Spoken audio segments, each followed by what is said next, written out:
Ассалаумағалейкум. Біз бүгінгі сабақта просто программасының 3-ші сабағын, яғни кішігірім шкаф тартпасы бар шкаф жасауды үйренеміз.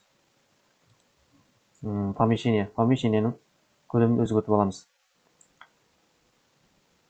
Ұзындығы 900, ені 500,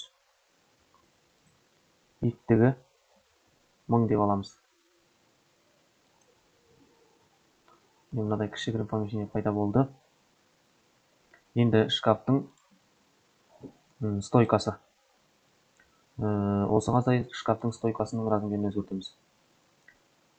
Ширинасы 18, қалыңдықта тұра береді.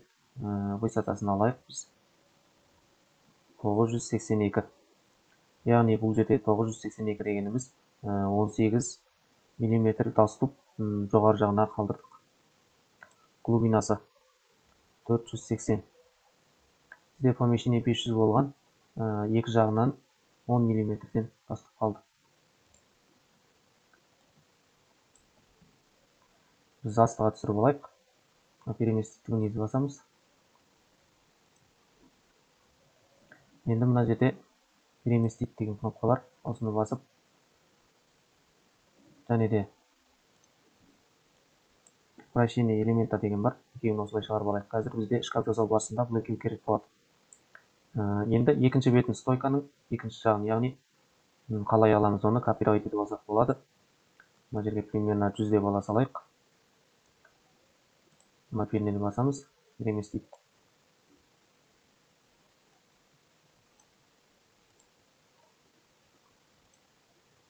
Мына жерден слева направо, яғни бізге оң жағына минус 100 болады.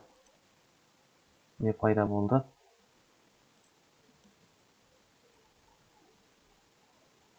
Мына жерден до конца направо деген бар. Одан кейін астына қарай. Болды. Шкафымыздың екі жағына енді артқы жақтауын жасайық. Бұл элементті алдық. Размерін өзгертеміз. 864 деп алайық. 864 деп алу себебіміз екі жақтағы нелердің саны 18-ден 36. Сондықтан 864. 900-ден 36-ны алынғанда 864 болды. Биіктігін 50 деп алайық. Осындай пайда болды. Мына жерде переместить направо деген бар. Енді бұл кішкене алдына қарай примерно 50 мм алдына кетеді. Негізі стандарт көп шкафта солай болады. Яғни Z деп аламыз 50. Мынаны алып тастаймыз. Алдыға кетті. Енді тура осылай алдын істейміз. Яғни мынаны копировать етіп аламыз. 50 тұра берсін, копировать. Бұны қалай до конца алдына жібереміз? Мына жерде переместитті. До конца назад, до конца вперед. Бұл жерде біз артқа қарай 30 мм деп алсақ болады. Бізде қалыңдық 20-30 мм деп аламыз. Яғни 30 минус.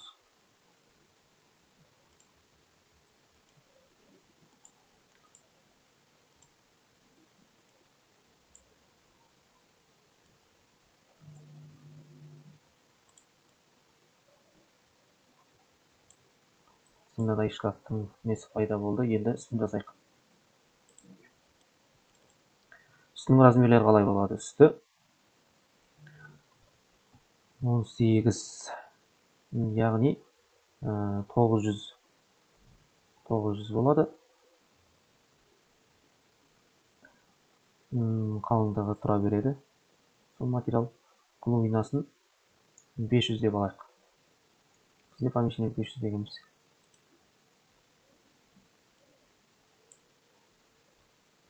Енді солға, одан кейін бізде қалыңдық 18, яғни жоқ, бізде астын жасап алар екенбіз бірінші. яғни мына екі орталыққа сиятындай көлемде 18 18 18 18 864.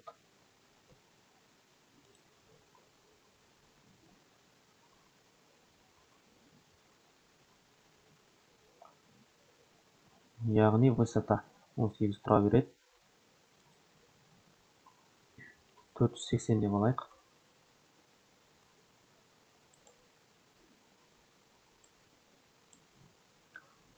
До конца солға тұр. Енді біз оң жаққа 18 деп алсақ, направо яғни.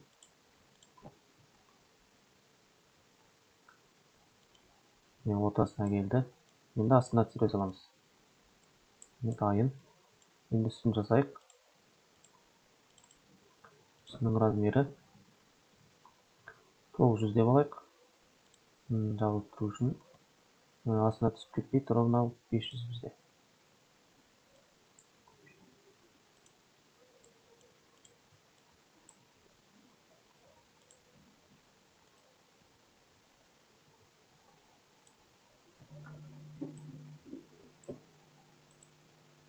Бізде не үшін мынау қызыл жанып қалды? Яғни бізде бұл тиіп қалды деген сөз. Міне стенамыз жоғары қарай тұрды. Сондықтан бұл қызыл жанып тұрады. Егер де детальдар, яғни бір-біріне тиіп тұратын болса, онда жаңағындай қызыл болып қалады. Ары қарай біз полка жасаймыз. Ол үшін мына бір қабырғасын копировать етіп аламыз. Направо, яғни X бағытында примерно 50 деп алсақ, галочкасын басамыз. 50 алдық. Бізде полканың биіктігі 170 деп алайық. Ені 455 болсын.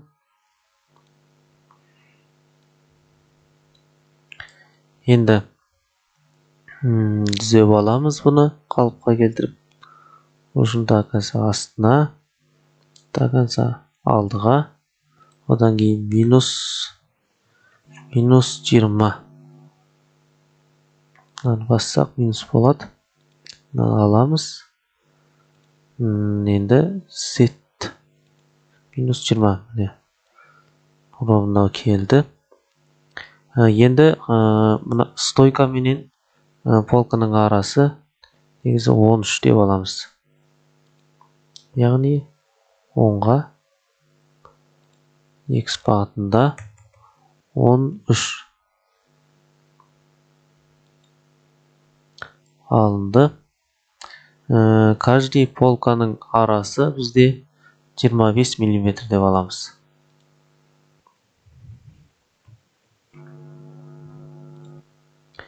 Яғни снизу вверх Y бағыты бойынша. Енді мұнаны бастық, көбейтеміз. Z мұнаны алып тастаймыз. Яғни арасы 25 мм болу керек. Алдық. Енді келесі полкалардың арасы қанша болады? Қалай есептейміз? Бізде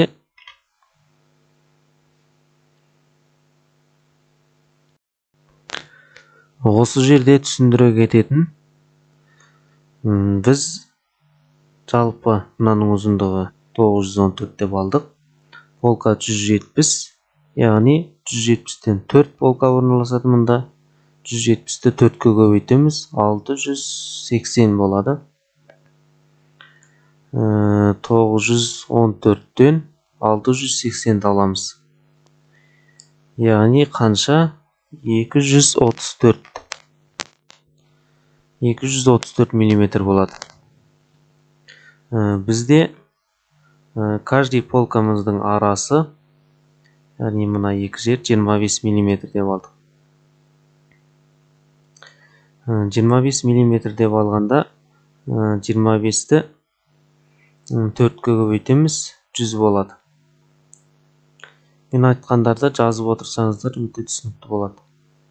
234-тен 100-ді азайтамыз. 134-ті 4-ке бөлгенде 33,5 болады. Бұл цифрлар мына қазір келесі полкыны қойғанда керек болады. Яғни келесі переместить қанша болады? 25 қосылған 33,5 оған 170-ті қосамыз, полканың биіктігі. Барлығы 228,5 болады. Біз 0,15-ті есептемей 228 деп аламыз.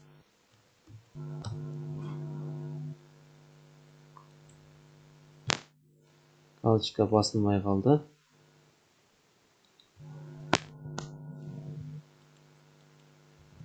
Міне 4 полкымыз осылай орналасты.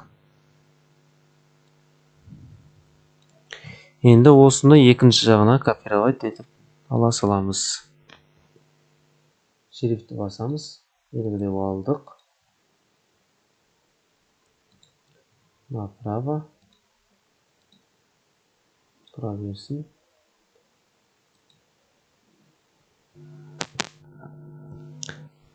До конца тақаймыз. Енді ортасында бізде 13 тастық болу керек. 13 минус. Яғни солға қарай минус 13. Міне бізде негізгі полкының екі жағы дайын болды. Ары қарай бізге шкафымыздың полкасының алдын артын жасаймыз. Оған новый элемент алдық. Бізде ширинасы қазір белгісіз, нақты 200 деп ала тұрамыз. Высотасы 170 деп алайық. Көтереміз, таказа астыға. Таказа алдыға жібереміз. Былай қарай созсақ болады бізде.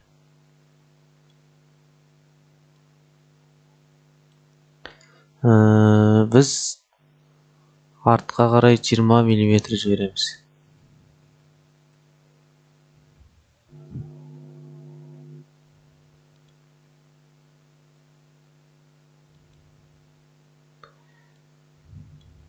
Енді қараңыздар.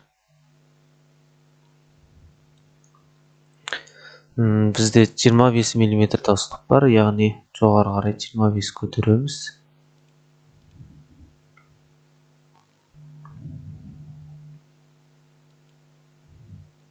Енді міне дайын болды.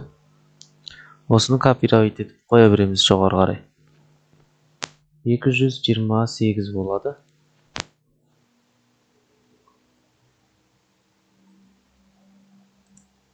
Галочканы басамыз, копировать. Бізде пайда болды. Енді артын қалай істейміз? Артында тура солай. Шрифтпен белгілеп аламыз.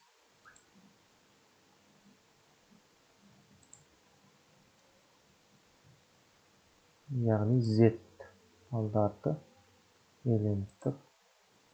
Яғни бізде минус болу керек, сонда артына кетеді. Минус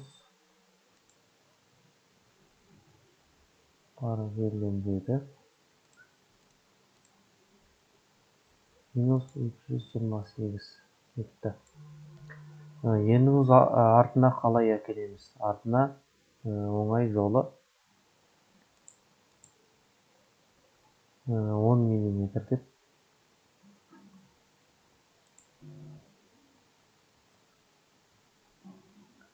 мына жерді алып алдыға қарай жүрсек болады.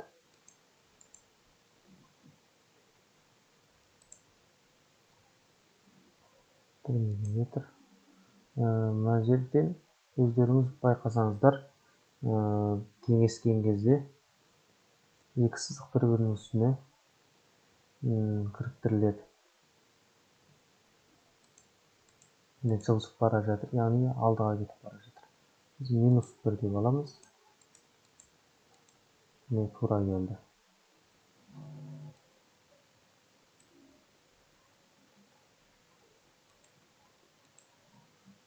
Осылай шкафымыздың алды арты дайын болды. Енді астын істейміз.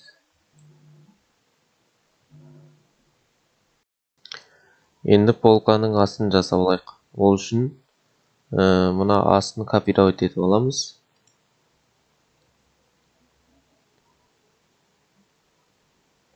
O 8. Енді размерін өзгертейік. 836 деп аламыз. Так, бізде высотасы 4 болсын. Глубинасы 453 болды. Біз неге бұндай цифрларды алдық? Бізде ширина 838 болған. Одан 2 мм асып қалады. Енді высота жұқа 4-тікпен істейміз. Ал глубинасы 455 болған бізде. Бастапқы одан да 2 мм асып қалады. Сонда осындай болады. Орналастырамыз.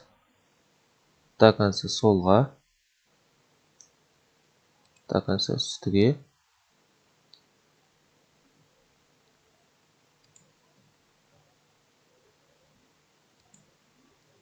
Алдыға жіберейік. Енді артқа қарай минус 21 болады. Бана 20 болған, минус 1 мм асып қалады. Галочканы аламыз. Енді оңға қарай жібереміз. Оңға 13 мм. Тақансат жоғары. Болды, өз орнына келді. Енді жоғары қарай көбейте саламыз. Бұны копировать етіп. Бізде қанша? 228 болған.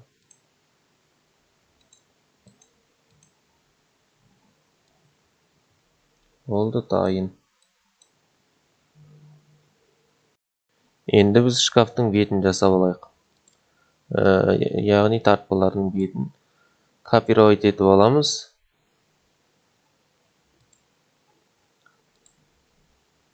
Алдыға 120.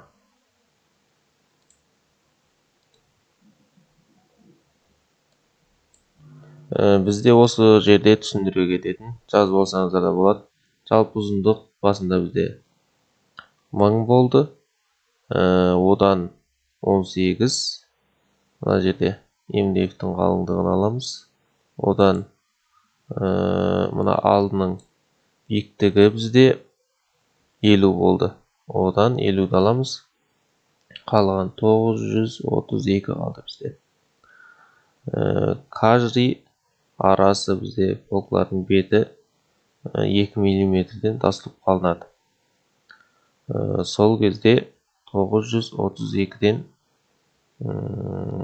яғни 5-ден яғни 922. Жалпы қалған 922. 922-ні 4 крышкасы бар, яғни оны 4-ке бөлгенде 230 болады. 230,5 болады. 5 мм есептемейміз. Яғни 230 тастық бар деген сөз бізде.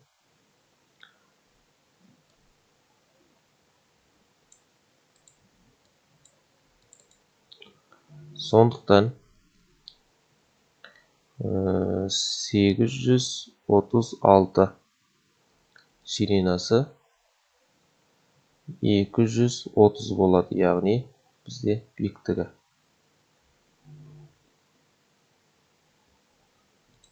Жоқ, 896 болады. 4 мм тастық қалады. Бізде жалпы 900 болған. Солға до конца астыға түсіреміз, до конца үстіге. Енді бізде жоғары жақтан 2 мм тастық қалу керек болған, яғни снизу вверх y2 минус жанынан 1 мм алу керек болған.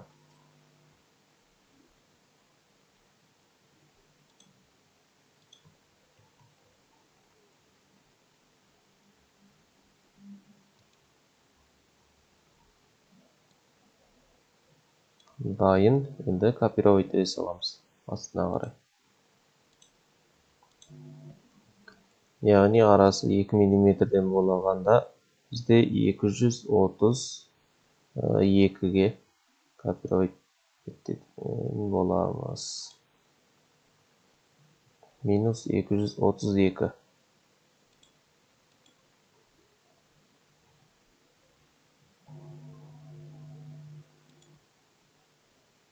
Снизу вверх.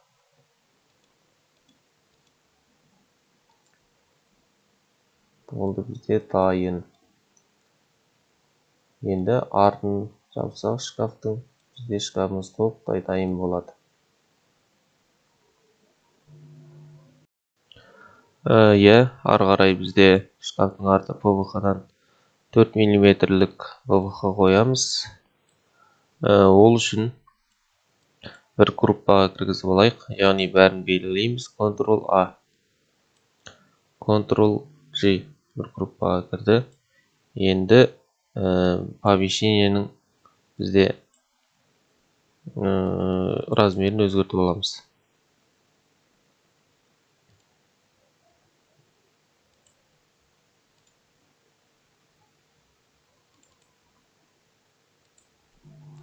Яғни 504 сигнасы 4 мм. До конца алдыға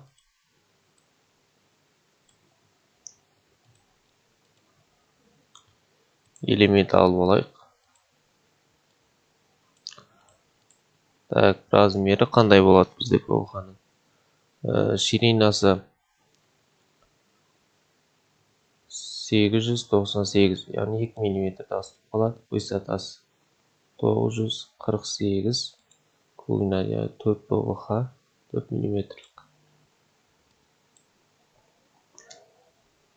До конца солға, до конца үстіге. Енді астыға 1 мм түсіреміз.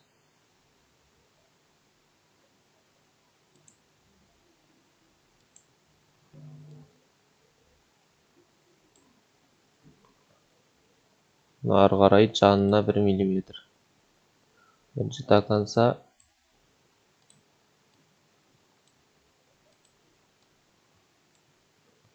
солға және оңға қарай 1 мм.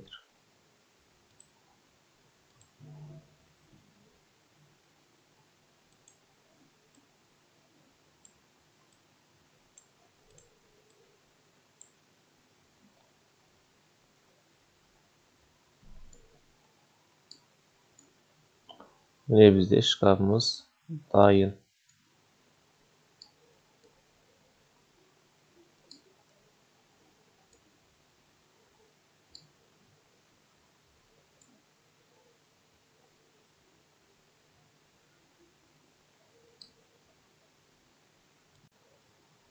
Аяғына дейін қарағандарыңызға рахмет. Лайк басып тіркеліп кетіңіздер.